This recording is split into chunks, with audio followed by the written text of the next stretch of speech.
అందుకే మనకి ప్రపంచం మిథ్య అని శంకరాచార్య అనడం ఉద్దేశం, రంగుల ప్రపంచం మిథ్య. ఈ నలుపు తెలుపులే శాశ్వతం. నలుపు నుంచి తెలుపుకు వెళ్ళడమే తమసోమ జ్యోతిర్గమయ, మృత్యోర్మ అమృతంగమయ. ఈ నలుపు నుంచి తెలుపుకు ప్రయాణం. మధ్యలో 7 రంగులు నువ్వు దాటవలసింది. ఆ రంగులే ఈ ప్రపంచం. ఈ రంగుల ప్రపంచాన్ని దాటి వెళ్ళాలి. ఆ తెలుపు పరమాత్మకు స్వరూపం, నలుపు సృష్టికి సంకేతం. సృష్టి నుంచి నువ్వు పరమాత్మలో చేరాలంటే మధ్యలో 7 రంగులు తప్పు. ఈ రంగుల ప్రపంచం అంతా మాయ. ప్రతి రంగు మాయే. అందుకే ఏ రంగులైనా ఓ రంగులో ఓ రంగు కలిపితేనే వచ్చాయి ఇవన్నీ. సహజమైన రంగులు అంటే నలుపు తెలిపే. అవి ప్రకృతిలోనే ఉన్న. చీకటి రంగు నలుపు, సూర్యకాంతి రంగు తెలుపు. అందుకని ఆ తెల్లటి నలుపు మీద ఈ ఎరుపు ప్రసరించినప్పుడు, అంటే ఆ చివర ఉండే ఎరుపు రంగు ఈ చివర ఉండే నలుపు మీద ప్రసరించినప్పుడు మధ్యలో వచ్చేదే ఎల్లో. అదే సరిగ్గా విష్ణుమూర్తి యొక్క పీతాంబరం, పసుపచ్చ రంగు. ఆయన ప్రత్యేకించి వస్త్రం కట్టుకున్నట్టుగా లేదుట. ఆ ఎర్రటి గరుత్మంతుని యొక్క రెక్కల రంగు ఉంది కదా, ఆ రంగు ఈయన శరీరం మీద ప్రతిఫలించింది. నలుపు మీద ఈయన నల్లగా ఉంటాడు కాబట్టి అప్పుడు అక్కడ అనుకోకుండా ఆ పసుపచ్చ రంగు ఏర్పడింది. అదే పీతాంబరంగా ఉందిట. అలా వర్ణిస్తున్నాడండి కవి. ఎంత అద్భుతమైన భావన. ఆయన మెడలో ముత్యాల హారాలన్నీ ఉన్నాయట. ఆ ముత్యాల హారాలన్నీ కేవలం ఎవరో ఇచ్చిన హారాలు వేసుకున్నావు కాదుట. వ్రాలిన యోగి వర్గము నిర్మలంతఃకరణములవోలే హారములు దనరా. యోగి హృద్యానగమ్యం అంటాం కదా. అందుకని ఆయన హృదయం మీద వ్రాలిపోయాట తపస్సు చేసేటువంటి యోగులందరూ. వాళ్ళ అంతఃకరణ ఎంత నిర్మలంగా ఉంటుందో ఆ ముత్యాలు అంత నిర్మలంగా స్వచ్ఛంగా ఉన్నాయట. వాళ్లే వచ్చి ఒక్కొక్కరు ఒక్కొక్క ముత్యంగా అక్కడ దండ కింద గుచ్చుకుని ఆయన హృదయం మీద ఉన్నారేమో అన్నట్టుగా. అది యోగుల దండ కప్పితే ఊరికే ముత్యాల దండ కాదుటది. ఇంకా విచిత్రమైన సరసమైన మాట. మకర కుండలాలు ఉంటాయి స్వామికి, వెంకటేశ్వర స్వామికైనా విష్ణుమూర్తి ఎవరికైనా సరే మకర కుండలాలు. ఈ చెవికుండే కుండలాలు మొసలి ఆకారంలో ఉంటాయి. మొసలి ఆకారంలో ఎందుకున్న పైగా ఊగుతూ ఉంటాయి. గరుత్మంతుని మీద వచ్చాడు కదా దర్శనం ఇవ్వడానికి. వెంకటేశ్వర స్వామిలో నిలబడలేడు కదా, నిలబడితే ఊగవు, కదిలితే ఊగుతాయిగా. అందుకని గరుత్మంతుని మీద వచ్చేసరికి మరి ఊగుతున్నాయి రెక్కల వేగానికి. కాస్త కారు ఆగినప్పుడు కొంచెం ఊగుతుంది కదా, మరి గరుత్మంతుడు ఆగినా ఈయన ఊగుతున్నాడు కొద్దిగా. ఈ కుండలాలు ఊగుతున్నాయి. ఆ ఊగుతుంటే అనిపిస్తోందట ఆ మకరములు ఎక్కడబడి సిరికి పుట్టింటి నెచ్చెలులవుట. అది చిలిపి చమత్కారం. లక్ష్మీదేవికి ఈ మొసళ్ళన్నీ కూడా చిన్ననాటి ఫ్రెండ్స్. ఎందుకని ఆవిడ సముద్రంలో పుట్టింది, ఈ మొసళ్ళు కూడా అక్కడే పుట్టాయి కదా. అందుకని అవి చెవి దగ్గర చేరి మీ ఆవిడ మేము చాలా క్లోజ్, మీ ఆవిడ మేము చాలా క్లోజ్, కాస్త మమ్మల్ని జాగ్రత్త చూసుకో అని చెవిలో ఏదో చెబుతున్నాయి. ఓ పెద్దవాడు ఎవడన్నా మనకి పరిచయం ఏదో వాళ్ళ ఆవిడ ముందు పరిచయం ఏందనుకోండి, మేము ఆవిడకి చాలా సన్నిహితులు ఉండి ఆవిడే మేము కలిసి చదువుకున్నాం అని చెబుతాం కదా సహజంగా. అప్పుడు ఆవిడకి మనం తగిన ప్రాధాన్యం వస్తాం. అదే ఈవిడ ఊరుకోదుగా. ఆవిడ మీద మనకేం అభిమానం లేదు, ఈవిడ గురించి ఆవిడని చూస్తాం అలాగే. అందుకని అలాగా మీ లక్ష్మీదేవి మేము కలిసి ఓ చోట పుట్టాం, ఓ బెంచి ఓ కంచంలో తిన్నాం, ఓ మంచంలో పడుకున్నాం. పెళ్ళి అయిన తర్వాత మర్చిపోయింది నాయన, గొప్ప ఆవిడ అయిపోయింది కదా మరి నీ ఇలాంటి వాడిని చేసుకుంది అని సిరికి పుట్టింటి నెచ్చెలులవుట మనవికి దాసెనా మకర కుండలముల మర. ఏదో చెబుదామని ఆయన చెవి దగ్గర చెవినట్టుగా మకర కుండలాలు ఇలా ఇలా ఇలా ఊగుతున్నాడు. ఇంతకంటే కూడా అద్భుతమైన భావన ఏమిటంటే ఆయన 4 భుజాలతో ఉన్నాడు. 4 భుజాలు కల్పవృక్షపు శాఖల్లా ఉన్నాయి. బానే ఉంది. కానీ ఈ భుజాలలో శంఖ చక్రాలు ఉంటాయి. అవి ఎలా సరిపెడతాం? ఈ చేతిలో శంఖం ఉంటుంది కుడి చేతిలో, ఎడమ చేతిలో చక్రం ఉంటుంది. కుడి చేతిలో చక్రం ఉంటుంది, ఇలా వేయాలి కదా మరి. ఎడమ చేతిలో శంఖం ఉంటుంది. అవి ఎలా చెబుతావు? దానికి కూడా అందమైన భావన ఏం చేస్తున్నట్టే కవి. శ్రిత శితఛద వాచ్యాభిగత పరాగవలయ మండిత కల్పశాఖలుయనంగా. కల్పవృక్షపు కొమ్మల మీద ఒక తెల్ల హంస వచ్చి వాలిందిట. ఆ వాలిన హంస ఆయన చేతిలో శంఖంట.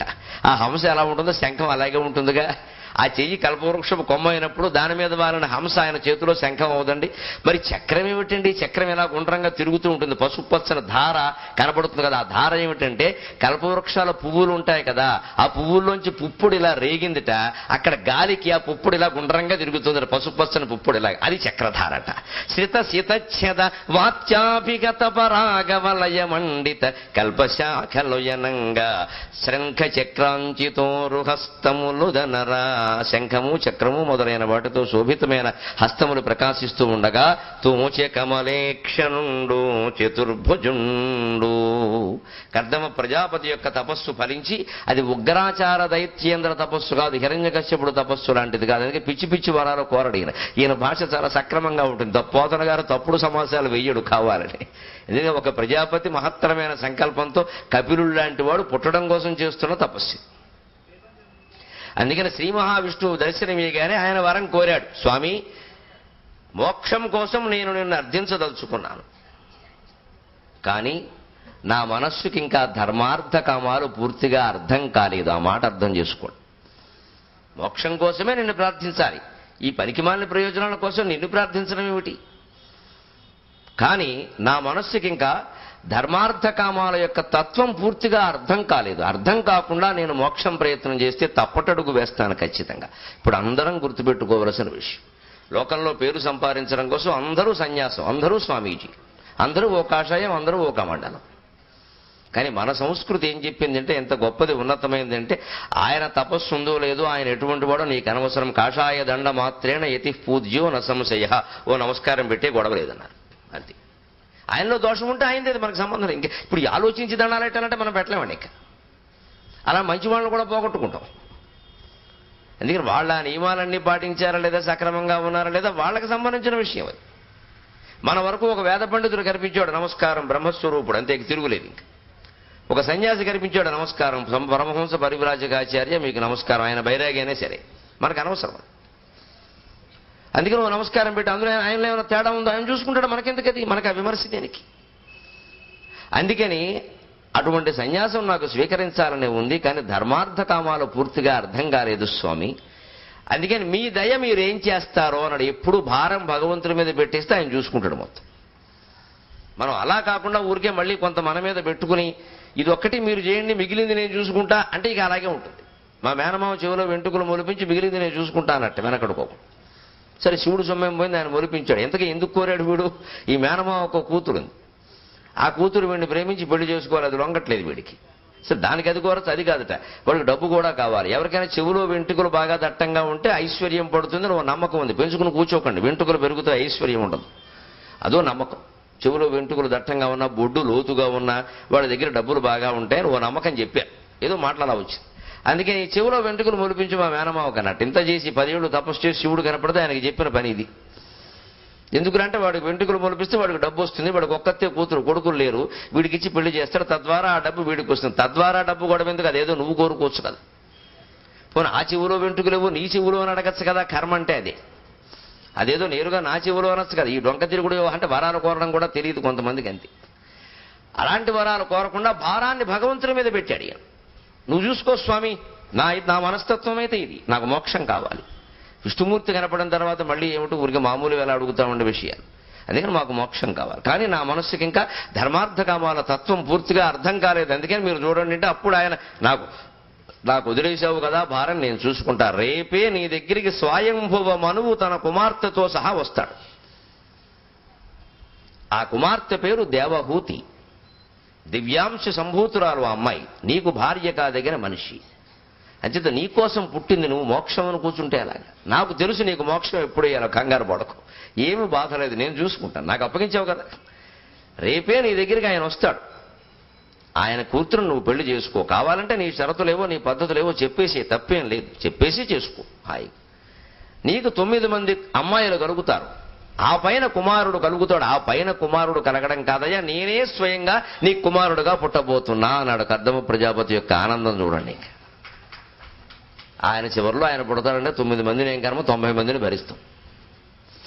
రవీంద్రనాథ్ ఠాగూర్ తన కుటుంబంలో 14వ వాటే నోబెల్ బహుమతి తీసుకొచ్చాడు భారతదేశానికి, వాళ్ళ అమ్మగారికి కూడాను. అంచేది 13 మందిని ఆవిడ పెంచాలా మరి. ఆపరేషన్ చేయించుకుంటే మనకు నోబెల్ బహుమతి వచ్చేది కాదు. 2-3 తర్వాత ఆపరేషన్ చేయించుకుంటే ఏముంది, వచ్చేది కాదు. అలాగని ఏమో తర్వాత ఎవడో ఇప్పుడంటే కుదరదు, అప్పుడు అలా ఉండేది ప్రపంచం అది. ఇప్పుడు ఎంత తొందరగా ముగిస్తే అంత మనకు నోబెల్ బహుమతి వాళ్ళు ఎవరో పుట్టరు, అనుమానం లేదు, మనకి జేబు కొట్టే గ్యాంగే పుడతారు. అందుకని మనలాంటి వాడు ఎంత తొందరగా ఆపరేషన్ చేయించుకుంటే అంత మంచిది. కర్దమ ప్రజాపతి వేరు, కర్దమం అంటే బురద అని అర్థం ఉంది, మనం బురద ప్రజాపతులం, ఆయనకు అర్థం ఉంది నిజంగానే. అందుకని 9 మంది అమ్మాయిల తర్వాత నీ గర్భాన నేనే పుట్టబడుతున్నానయ్యా, నీ కుమారుడు కానీ, ఇంతకంటే నీకేం కావాలి. చాలా సంతోషం స్వామి అని సాష్టాంగ దండ ప్రణామ నమస్కారాలు చేసి ఆ విష్ణు దర్శనంతో ఆనంద బిందువులు రాల్చాట కర్దముడు. ఆ రకంగా ఏర్పడిందే బిందు సరోవరం అంటారు, అదొక పుణ్యక్షేత్రం. బిందు సరోవరం అని అదొక పుణ్యక్షేత్రం. కర్దముడు విష్ణు దర్శనంతో కలిగిన ఆనంద బిందువులు రాల్చగా ఏర్పడిన సరోవరమే ఆనంద బిందు సరోవరం. అది పలుకుబడిలో ఆనందం పోయింది, బిందువులు మిగిలాయి, అందుకని బిందు సరోవరము అన్నారు. అలాంటి వరాన్ని పొంది ఆనందంగా ఉన్నాడు ఆయన. మర్నాడు సరిగ్గా ఈయన చెప్పినట్టుగానే స్వయంభువ మనువు దేవహూతి అనే అమ్మాయికి వివాహం చేయాలని నిశ్చయించుకుని దేశాలు తిరుగుతున్నాడు. అప్పుడు అమ్మాయిలు ఉన్నవాళ్ళు అలా చేసేవారు, ఎక్కడ అబ్బాయి నచ్చితే వాళ్ళకి ఇచ్చేవారు. అప్పుడు అబ్బాయి తల్లిదండ్రులను కబురు చేసేవారు, అబ్బాయి ఇంటి దగ్గరే పెళ్లి చేసేవారు. అప్పుడు అదే ఆచారం. తర్వాత మారింది. అందుకని ఆ అమ్మాయిని తీసుకుని ఇక్కడికి వచ్చి ఈయన అడిగాడు, నీకు ఇచ్చి పెళ్లి చేయదలుచుకున్నాను అబ్బాయి, దేవతలందరిలోకి నువ్వు చాలా గొప్పవాడు, బ్రహ్మమానస సంకల్పం వల్ల పుట్టావు, నువ్వు అర్ధమ ప్రజాపతి, నువ్వు మా అమ్మాయిని చేసుకోవాలి అంటే ఈయన వెంటనే ఆ మోక్షం కాంక్షోడు మనసులో ఉంది కదా, ఇది దిగడం అంటే దిగాడు కానీ విష్ణుమూర్తి చెప్పాడు కాబట్టి మనస్సు ఎక్కడికి పోతుంది మరి, అందుకని చెప్పేశాడు. వ్యవహారం మొహమాటం లేకుండా నేను ముందే చెబుతున్నాను మీ అమ్మాయిని నేను చేసుకుంటా అంటూ ఆయన యొక్క దివ్యశక్తి ఎటువంటిది అంటే ఆ అమ్మాయి గురించి ఆయన ఏదో చెబుతున్నట్టు, మా అమ్మాయి అలాంటిది మరి ఏదో చెబుతారు కదా, ఇవి ఏం తెలిసినా తెలియకపోయినా చెబుతారు. దశరథుడు విశ్వామిత్రుడు వెనక రామలక్ష్మణులు పంపిస్తున్నట్టు, వాళ్ళకి అప్పటికి 13 ఏళ్ళు, ఈయనకు 70 ఏళ్ళు 80 ఏళ్ళు ఉన్నాయి, పోనీ 1000 ఏళ్ళు కాకపోయినా 70-80 అనుకుందాం సరదే. ఆ విశ్వామిత్రుడితో అంటున్నట్ట, మా అమ్మ పాడేది ఆ పాట ఎప్పుడు, వీడి అన్నం పెట్టవయ్యా మునివర, వెన్న పువ్వా పెట్టవయ్యా మునివర, ఎన్నడూ ఏ మెరుగరయ్యా మునివర, అడవులకు తోలేది ఎట్లా మునివర అని పాడేట. వీడన్నం పెడతాడండి అడవుల్లో ఎవడన్నా, వెన్న పువ్వు ఏకంగా అడవుల్లో వెన్న ఎక్కడ దొరుకుతుంది, సున్నం దొరికితే గొప్ప.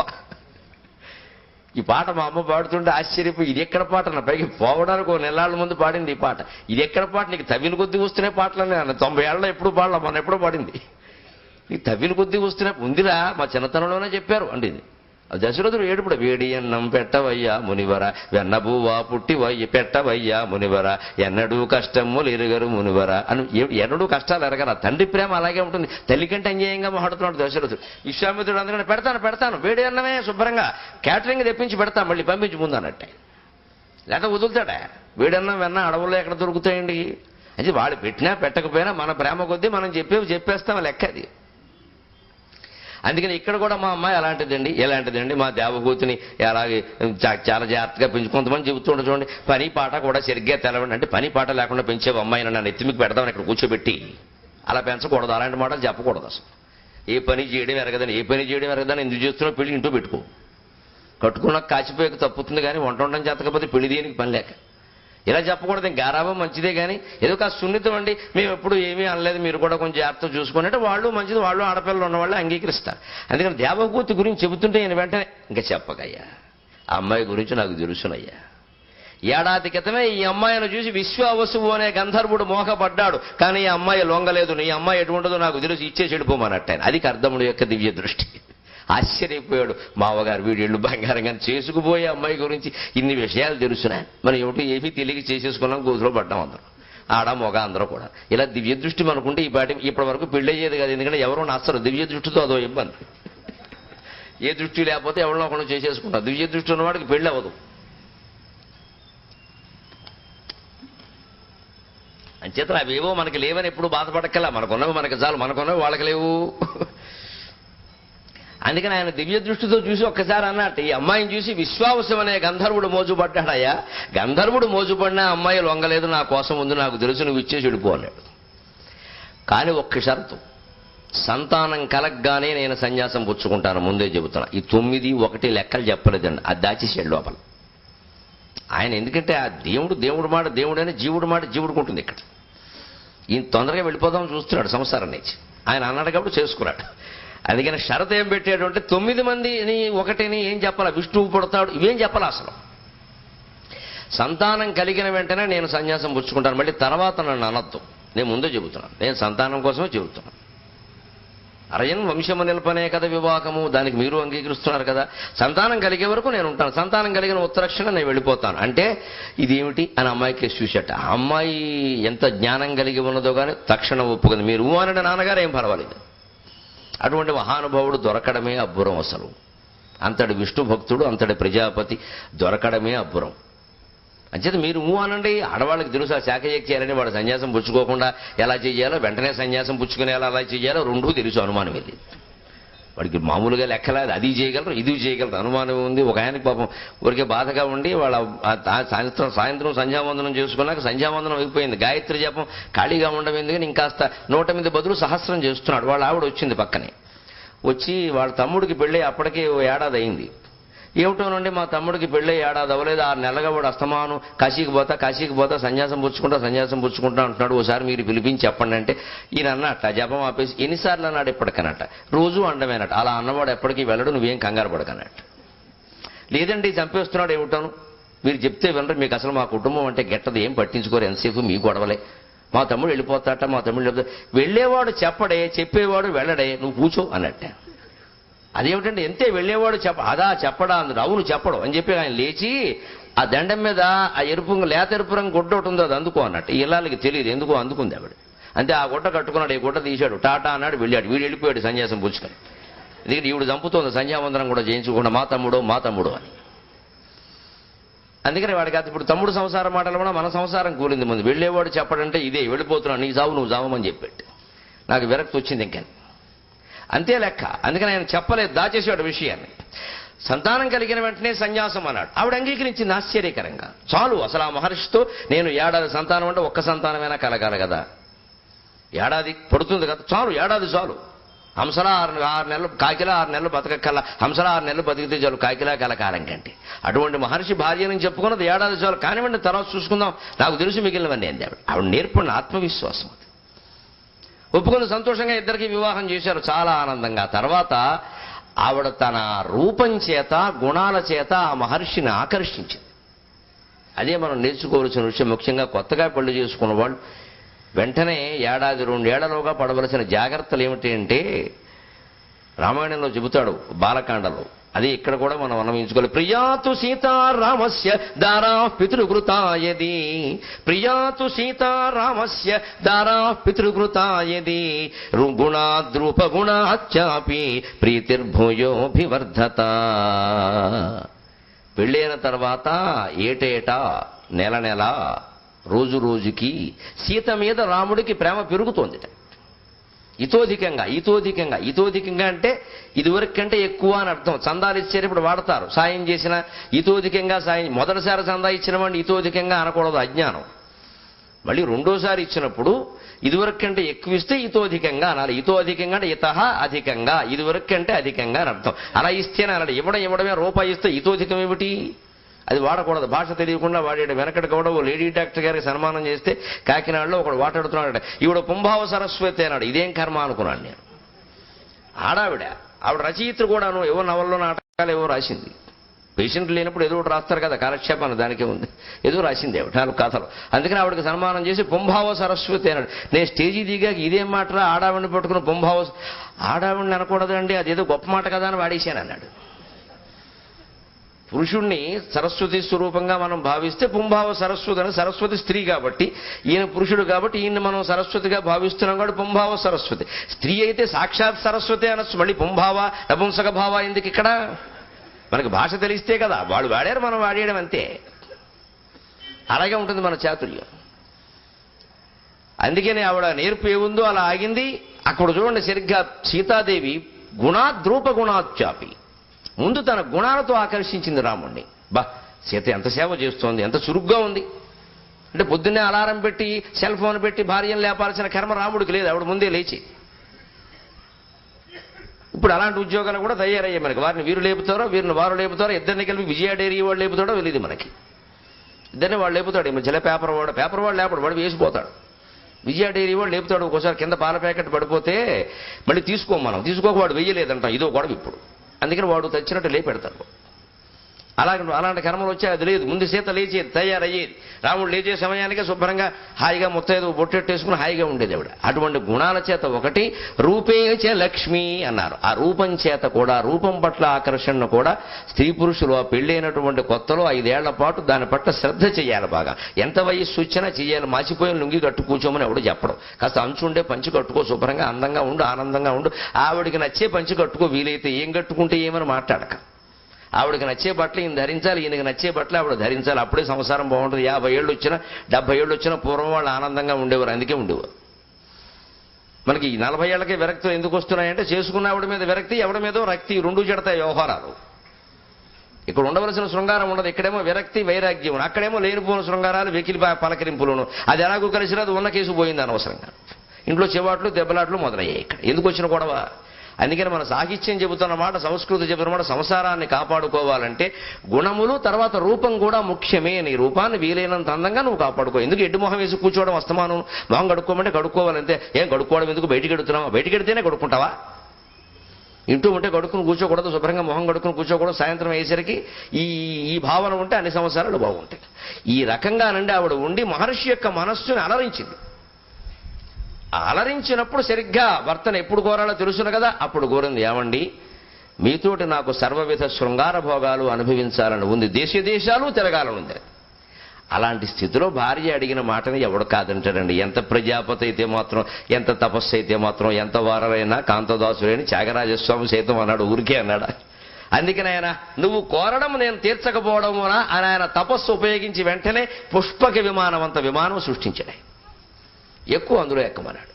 ఆ ఎక్కే ముందు అక్కడ ఉండే ఒక దివ్య సరస్సులో స్నానం చేయమన్నాడు. ఆవిడ స్నానం చేసి వచ్చింది, వస్త్రధారణ చేసింది. ఆవిడతో పాటు ఒక 1000 మంది దాసీలు వచ్చారు అక్కడి నుంచి. ఆయన సృష్టి అండి, ఒక తపస్సు అంత గొప్పది. ఏ ప్రపంచం కావాలంటే ఆ ప్రపంచాన్ని ఋషి అయినవాడు అప్పటికప్పుడు సృష్టించగలడు. తపస్సులో ఉండే గొప్పతనం అది. అందుకే ఋషులు అనగానే విరక్తులు గడ్డాలు పెంచు కూర్చుంటారు అనుకోండి. వాళ్ళకి కావలసిన భోగాలన్నీ వాళ్ళు సృష్టించుకోగలరు. వాళ్ళకి అక్కర్లేదు కాబట్టి ఊరుకున్నారు. అన్నీ చేసుకోగలరు వాళ్ళు, కానీ వాళ్ళకి అక్కర్లేదు. అందుకని ఆయన 1000 మంది దాసీలను సృష్టించాడు, విమానం ఎక్కించాడు, వికిరింపజేస్తున్నారు. ఆనందంగా దేశాలన్నీ తిరుగుతున్నారు ఇద్దరు దంపతులు. అలాగా 9 ఏళ్లు తిరిగారండి ఏకంగా విహారయాత్రలు. ఆవిడ కోరికలన్నీ తీర్చాడు ఆయన. 9 ఏళ్లలో 9 మంది కన్యలు పుట్టారు. ఈ మహర్షి సన్యాసం మాట మర్చిపోయాడు. విమానం ఎక్కేకి ఇంకేముంది? అది ఆవిడ గొప్పతనం. అంత విశ్వాసం ఉంది తన సౌందర్యం మీద, తన సౌశీల్యం మీద కూడా. ఎక్కడా వెకిలి వేషాలు వేయలేదు. సంతానం కలగగానే మరి సన్యాసం అన్నది స్వామివారి మాట నిజమే అయితే ఒక అమ్మాయి కలగగానే వెళ్ళిపోవాలి కదా. ఆవిడ మొదలు పడిపోయాడండి అలాగా. ఆ ప్రేమ అన్నమాట, ప్రేమతో వశం చేసుకుంది. అందుకని తప్పు, ఆ అమ్మాయికి అన్యాయం చేయదు, ఆ అమ్మాయికి అన్యాయం చేయదు. ఆ అమ్మాయికి తీరవలసిన కోరికలన్నీ సంపూర్ణంగా తీరాలి. ఆ విహారయాత్రలు అవ్వాలి, ఆ విమానాలు అవ్వాలి, ఆ వైభవాలు అవ్వాలి, ఆ దాసదాసీ జనాలు అవ్వాలి. నేనేదో మునిపెళ్ళాన్ని గోచిగుడ్డ కట్టుకున్న వాళ్ళు చేసుకున్నానని ఎప్పుడు అనుకోకూడదు. మహారాజు భార్యకుండే వైభవాలన్నీ నా భార్యకి పట్టాలి. ఆవిడకు సంతోషంగా ఎప్పటికైనా ఆవిడే విరక్తి తెచ్చుకుని ఇంక అక్కర్లేదనేటే మానేద్దాం, అది ఎవడో చూపిద్దాం అని ఆ కర్దమ ప్రజాపతి ఆ తపశ్శక్తి అంతా ఉపయోగించి అపూర్వమైన విమానాన్ని సృష్టించి దాసదాసీలను సృష్టించి 9 సంవత్సరాల పాటు ఆ విమానంలో అత్యద్భుతమైనటువంటి తీర్థయాత్రలు, హనీమూన్, మినీమూన్ అన్నీ అయ్యేసరికి 9 మంది మూన్ అయింది. ఇక్కడ కళ, శ్రద్ధ, ఖ్యాతి, శాంతి, గతి, క్రియ, అరుంధతి, అనసూయ, హవిర్భువు అనేటువంటి 9 మంది అమ్మాయిలు వారికి జన్మించారు. ఇందులో అరుంధతి, అనసూయ మనకి బాగా తెలుసు. ఆ 9 మంది అమ్మాయిలు పెరిగి పెద్దవాళ్ళు అయ్యాక అప్పుడు ఈయన ఒక్క మాట అన్నాడు. నేను చెప్పాను సంతానం కలిగిన వెంటనే సన్యాసం అని. నువ్వేదో ఆనందంగా ఉంటే అంత ఆనంద స్థితిలో నీకు దుర్వార్త చెప్పలేక వియోగాన్ని నువ్వు తట్టుకోలేవు నాకు తెలుసు, అందుకని ఆగాను. కానీ ఇంకా ధర్మం కాదు, లేకపోతే నేను వ్యామోహంలో పడిపోయినట్టు లెక్క. అందుకని నాకు నువ్వు అనుమతి ఇమ్మన్నాడు. మన సంప్రదాయం గొప్పదనం గమనించండి. సన్యాసం పుచ్చుకోవాలనే తీవ్ర విరక్తి ఎంత ఉన్నా తల్లి బతుకుంటే తల్లి అనుమతి తీసుకోవాలి. తండ్రి కంటే కూడా తల్లి ముఖ్యం. తండ్రి కంటే కూడా తల్లి ముఖ్యం. ఎందుకంటే తల్లి లేకపోతే తండ్రిని ఎవరో ఒకరు చూస్తారు. తండ్రి లేకపోతే తల్లి వితంతు అవుతుంది, అనాథ అవుతుంది. ఆ తల్లి బాధ్యత మనదే పూర్తిగా, పూర్వకాలపు వ్యవస్థ ప్రకారం. అందుకని తల్లికి ఒక వ్యవస్థ కల్పించకుండా ఆవిడ అనుమతి లేకుండా సన్యాసం పుచ్చుకోకూడదు. అందుకే మాయ చేసేనే శంకరాచార్య స్వామి తల్లి అనుమతి పొందే వెళ్ళారు. అందుకని ఎగ్గొట్టి వెళ్ళిపోలేదు, కనబోటు లేదని ప్రకటన ఇవ్వలేదు ఆవిడ. ఏదో మొసలో మాయో ఏదో ఒకటి చేసి మొత్తం మీద ఆ ముసలావిడ మాయలో పడేసి వెళ్ళాడు. కానీ ఆయన ధర్మం ఆయన నిర్వర్తించాడు. ఆవిడ ఎప్పుడు రమ్మంటే వచ్చాడు, చేయవలసిన సేవ చేశాడు. అంత్యకాలంలో ముఖ్యంగా దగ్గరున్నాడు. ఆయన ఆ లోపం ఏం చేయాలి కాబట్టి జగద్గురుత్వం పట్టింది. తల్లి మనస్సు బాధపడితే పట్టదు కదండి. అందుకని ఈయన కూడా నేను నీ అనుమతి తీసుకుంటున్నాను, అందుకని నన్ను అనుమతించమంటే అప్పుడు అంది ఖచ్చితంగా బాగానే ఉంది మీరు వెళ్ళి. ఇప్పుడు లాజిక్ అండి, ఇంతవరకు శృంగారం సరసంతో ఆపింది మనిషిని. ఇక ఆవిడకి అర్థమైంది ఇక దీనికి లొంగడైన ఎదిగిపోయాడు బాగా. ఎందుకంటే 9 ఏళ్ల పాటు అన్ని భోగాలు ఆవిడ అనుభవించింది, ఆయన అనుభవించాడు. ఇక సంతృప్తి పడ్డారు ఇద్దరికి. ఇప్పుడు ఊరికే ఆ భోగాల గురించి చెబితే ఇంకా మోజు ఉండదు, అనవసరం. ఇక ఇప్పుడు ప్రేమతో ఆపాలి మనిషిని సరిగ్గా. ఒక వయస్సు వచ్చాక 40 ఏళ్లు దాటాకండి దంపతుల మధ్య ఉండవలసింది ఆ ప్రేమరసం, కామరసం కాదు. దాన్నే ఉత్తర రామచరిత్రలో భవభూతి అద్భుతంగా చెబుతాడు. రాముడు ఒళ్ళో సీత పడుకుని ఉందుట. రావణాసుర సంహారం అయ్యాక, పట్టాభిషేకం అయ్యాక, తర్వాత వనవిహారం చేస్తున్నారు. అయోధ్యకి వెళ్ళిపోయి రాముడు రాజు అయిపోయాక, ఆ రాజు అయ్యాక ఒకసారి సీతాదేవిని అలా వనవిహారానికి తీసుకెడితే ఆ కాస్త దూరం నడిచేసరికి అమ్మవారు అలసిపోయి నేను పడుకుంటానది. ఈ మహానుభావుడు మళ్ళీ దొరకడు ఆఫీస్కి వెడితే అందుకోసం, అంతకంటే వెళ్ళా. అందుకని ఆయన ఒళ్ళు ఆవిడ పడుకునుందుట ఆ రామచంద్రమూర్తి ఆవిడ శిరస్సు మీద ఇలా చెయ్యి వేసి ఆ జుట్లో వేళ్లు పెట్టి నిమురుతూ ఒక అద్భుతమైన శ్లోకం చెబుతాడు దంపతుల ప్రేమ గురించి. అద్వైతం సుఖ దుఃఖయోరనుగతం సర్వాస్వస్థాసు, అద్వైతం సుఖ దుఃఖయో అనుగతం సర్వాస్వస్థాసు, యద్విశ్రామో హృదయస్య యత్ర జరసా యస్మిన్న కార్యో రసక, యద్విశ్రామో హృదయస్య యత్ర జరసా యస్మిన్న కార్యో రసక, కాలేన ఆవరణాత్యయాత్ పరిణతే యత్ ప్రేమ సారే స్థితం, కాలేన ఆవరణాత్యయాత్ పరిణతే యత్ ప్రేమ సారే స్థితం, భద్రం తస్య సుమానుషస్య, భద్రం తస్య సుమానుషస్య కథమప్యేకం హి తత్ ప్రార్థ్యతే, అద్వైతం సుఖ దుఃఖయోః. సుఖంలోనూ దుఃఖంలోనూ కూడా అద్వైత స్థితిలో ఉండాలి దంపతులు. నీ సుఖమే నా సుఖం, నీ దుఃఖమే నా దుఃఖం. ఇది మనస్సులో ఉంటే సరిపోదు, భార్యతో అంటూ ఉండాలి ఈ మాట. స్త్రీ ఆ వ్యక్తీకరణ కోరుతుంది. అవ్యక్తమైనటువంటి జగత్తు పరమాత్మ, వ్యక్తమైన జగత్తు పార్వతీదేవి. అవ్యక్తాద్వ్యక్త ఎస్సర్వే అంటారే భగవద్గీతలో, మళ్ళీ అవ్యక్తంలో కలుస్తాయి. ఆ అవ్యక్తమే శ్రీకృష్ణ పరమాత్మ, వ్యక్తమైనదే రాధాదేవి, అవ్యక్తమే శ్రీమన్నారాయణమూర్తి, వ్యక్తమైనదే లక్ష్మీదేవి, అవ్యక్తమే పరమేశ్వరుడు, వ్యక్తమైనదే పార్వతీదేవి. అందుకని ఆ వ్యక్తీకరణని స్త్రీ కోరుకుంటుంది. ప్రేమిస్తున్నాగా రోజూ చెప్పాలా అనకూడదు. రోజూ తింటున్నావుగా రోజూ చెప్పు, అంతే. ఓ మాట మాట్లాడితే ఏం పోయింది చెప్పచ్చుగా అంటారు. రోజూ చెప్పాలా, రోజూ ఫోన్ చేయాలా, కుదరదు. రోజు టైం పెట్టుకుని చేయాల్సింది. అనుభవం మీద చెబుతున్నాను, ఎంత దూరంలో ఉన్నా సరే. పొద్దున్న ఒకసారి, మధ్యాహ్నం ఒకసారి, సాయంత్రం ఒకసారి చేసేస్తే మనం తిన్నగానే ఉన్నామని వాళ్ళు అనుకుంటారు. మనం ఉంటామా మనకు తెలుసు.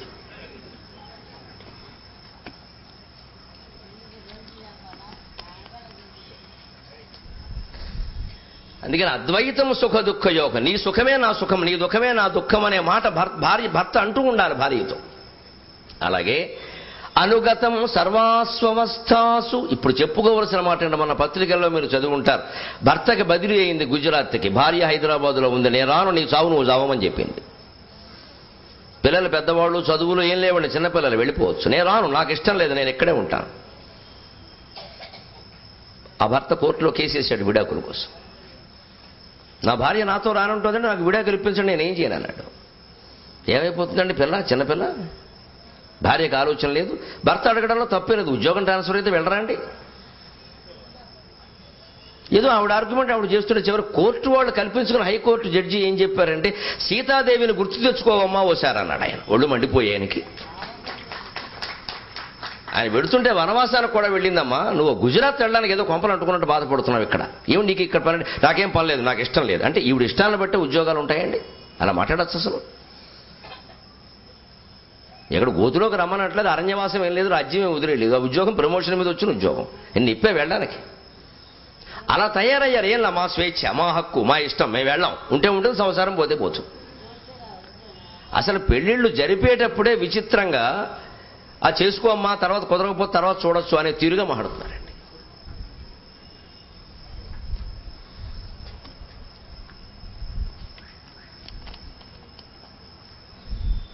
అది నేర్చుకోవలసిన విషయం. అనుగతం సర్వాస్వస్థాసు. భర్తని భార్య, భార్యని భర్త ప్రతి అవస్థలోనూ అనుగతం, అనుసరించి ఉండాల్సిందే.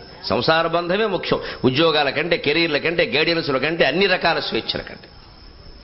దాని మీద యావత్ ప్రపంచం, వృద్ధుల పోషణ, పిల్లల పోషణ, సమస్తం దంపతుల బంధం మీద ఆధారపడి ఉన్నప్పుడు అది చూసుకోకపోతే ఎలాగండి? అందుకని ఆ బంధాన్ని కాపాడుకుని తీరాలి. అందుకే దాంపత్య జీవనంలో ఇదిగో ఈ సరిగ్గా దాంపత్యం ఉంగరం ఈ వేలుకు దొడుకుతారండి, ఈ చిటికిన వేలికి, ఈ నాలుగో వేలుకి ఉంగరం వేలు అంటారు దీన్ని. దీన్ని ఉంగరం వేలు అంటారు కదా ఖచ్చితంగా. ఈ వేలుకే ఎందుకు దొరుకుతారండి? దానికో లెక్క చెప్పారు సరదాకి. ఈ వేలుకే ఎందుకు దొరుకుతారంటే, అన్నిట్లోకి వేళ్లలో పెద్దదేది మధ్యవేలు, అది తాను, పెద్దదేగా తాను, ముందు తాను. ఆ పక్కన ఉన్న వేలు భార్య లేదా భర్త, అంటే ఈ రెండు భార్యాభర్తలు. ఈ బొట్టన వేళ్ళు రెండు మూలం తల్లిదండ్రులు. ఈ చూపుడు వేళ్ళు రెండు వాళ్ళతో పుట్టిన వాళ్ళు, తోబుట్టుకులు, అక్కలు, చెల్లెళ్ళు, అన్నయ్యలు, తమ్ముళ్ళు. ఈ చిటికిన వేళ్ళు రెండు వాళ్ళకి పుట్టిన పిల్లలు. మీరు ఇలా కలపండి, ఖచ్చితంగా కలిసే ఉన్నాయి కదా. ఈ రెండు విడదీయచ్చు, ఏమవ్వదు. ఈ రెండు విడదీయచ్చు, ఏమవ్వదు. ఈ రెండు కూడా విడదీయచ్చు, ఏమవ్వదు. ఆ మధ్యవేలు విడదీయండి, చాలా కష్టం, చాలా కష్టం. మొత్తం మీద వస్తుంది, ఏదో ఇలా చేయొచ్చు. కానీ మీరు ఎంత ప్రయత్నించినా ఉంగరం వేళ్ళు రెండు విడవు. అవి బయటకు వచ్చాయంటే మొత్తం వస్తాయి బయటికి. ప్రయత్నం చూసుకోండి. ఇలా పెట్టినటువంటి బంధంలో ఉంగరం వేళ్లు పైకి లేపే ప్రయత్నం చేస్తే మొత్తం పిడికిలు ఊడిపోవలసిందే. ఉంగరం వేలు బంధం అంత గొప్పది అనడం కోసం ఈ వేళ్ల ఉదాహరణ కూడా చెప్పారు ఖచ్చితంగా. ఇలా కలిపినటువంటి బంధంలో ఉంగరం వేలుకే ఉంగరం చుడతారు. ఈ ఉంగరం ఎందుకు, పెళ్లి ఉంగరం దీనికి ఎందుకు, బొట్టన వేలు ఇంకా పెద్ద ఉంగరం చేయిస్తారు కూడా. కాలు బొట్టన వేలు అయితే ఇంకా మంచిది, 2 కాసులు ఉంగరం చేయిస్తారు. కొలత చూసుకుంటే అలాగే ఉంటుంది. దానికే ఎందుకు అంటే ఈ మూసినప్పుడు గుప్పిడి ఇలా రెండు చేతులు ఇలా కలిపినప్పుడు మనం ఈ రెండు తీసిన పరా అంటే తల్లిదండ్రులు కొంతకాలానికి వెళ్ళిపోతారు, మనతో ఉంటారు, పైకి వెళ్ళిపోతారు. దానికేముంది, తల్లిదండ్రులు బట్టి బంధం ఉండదు మనది. అలాగే తోబుట్టువులు, వాళ్ళ పెళ్ళిళ్ళే వాళ్ళు వెళ్ళిపోయారు, వాళ్ళెవరూ మనతో ఉండరు. అలాగే పిల్లలు, వాళ్ళు పెద్దవాళ్ళు అయ్యాక రెక్కలు వచ్చాక వాళ్ళు వెళ్ళిపోతారు. అయినా ఈ దంపతులు కలిసి ఉండాలి. ఒక్కోసారి ఏదైనా తేడా వచ్చినా కూడా మీకు ఎంతైనా ప్రయత్నిస్తే ఈ రెండూ కలుస్తాయి. కానీ పెళ్లి బంధం కల్పించినటువంటి ఉంగరం, రెండో బంధం ఉందా, రెండో బంధాన్ని నువ్వు కదిపే ప్రయత్నం చేస్తే ఎంత నువ్వు ప్రయత్నించా ఎలా అన్నావంటే రెండోదో మూడోదో పైదో రావాల్సిందే. ఆ ఉంగరం వేలు దానికి తొడగడంలో ఉద్దేశం ఇది. భారతీయ సంస్కృతిలో ప్రతి చిన్న ఆచారంలో ఇంత ఆత్మీయత, ఇంత శాశ్వతత్వం ఉందండి. తెలియకపోయినా పాటించాలి. అందుకే పిల్లలు ఎవరును పెద్దవాళ్ళు చెబుతుంటే అది ఇది లాజిక్ అడగద్దు, ముందు పాటించేయండి. లాజిక్ ఎప్పుడో తెలుస్తుంది. ఎందుకంటే చాలా మందికి తెలివి, ఎవరు చెప్తారు. నాకు కూడా ఎప్పుడో 3 నెలల క్రితం తెలిసింది. నాకు తెలిసిందల్లా వాగేయడం అలవాడు కాబట్టి సాయంత్రం వాగేస్తూ ఉంటాను పొద్దున్న తెలిస్తే. ఎందుకంటే యద్రాత్రయాత్ కురుతే పాపం తద్రాత్రయాత్ ప్రతిముచ్యతే, యదన్నాత్ కురుతే సంధ్యావందనంలో అలవాటు కదా. పొద్దున వార్తలు చూసాం, సాయంత్రం చెప్పే గొడవ వదిలిపోయింది. అది ఓ పని అయిపోయింది. అందులో మంచి విషయం చెప్పకపోతే అలాగే ప్రచారంలోకి వెళ్ళాలి. మీరు అందరూ ఆనందించి చప్పట్లు కొట్ల. ఇలా ఉంటాయండి తాత్విక రహస్యాలు. అనుగతం సర్వాస్వస్థాసు యద్విశ్రామో హృదయస్య. ఎప్పుడు జీవితంలో హృదయానికి అశాంతి ఏర్పడినా కేవలం భార్య ఒడి మాత్రమే, భర్త ఒడి మాత్రమే నీకు శాశ్వతమైన విశ్రాంతి ఇవ్వగలుగుతుంది. అంతకుమించి ప్రపంచంలో ఎవరు ఓదార్చినా అది ఓదార్పు కాదు. భార్య ఓదార్పే సరైన ఓదార్పు. వాడు 10 లక్షల వ్యాపారంలో నష్టపోయినా సరే భార్య, నీకెందుకయ్యా బోడు 10 లక్షలు, నీ తెలివితేటలు నీకు ఏం తెలుసు అసలు, ఎంత తెలివైన వాడు కాకపోతే నన్ను సెలెక్ట్ చేసుకున్నావు అని అంటారు. అది కూడా తెలివి అదే అనమాట. అందుకని ఎంత తెలివైన వాడు కాకపోతే నన్ను సెలెక్ట్ చేసుకున్నావు అంది. నేను అదే మా ఆవిడ అంటుంది అప్పుడప్పుడు, నేను చాలా తెలివైన దాన్నండి మిమ్మల్ని ఎంచుకున్నానంది. అంత తెలివి నాకు లేదులే అన్నాను నేను.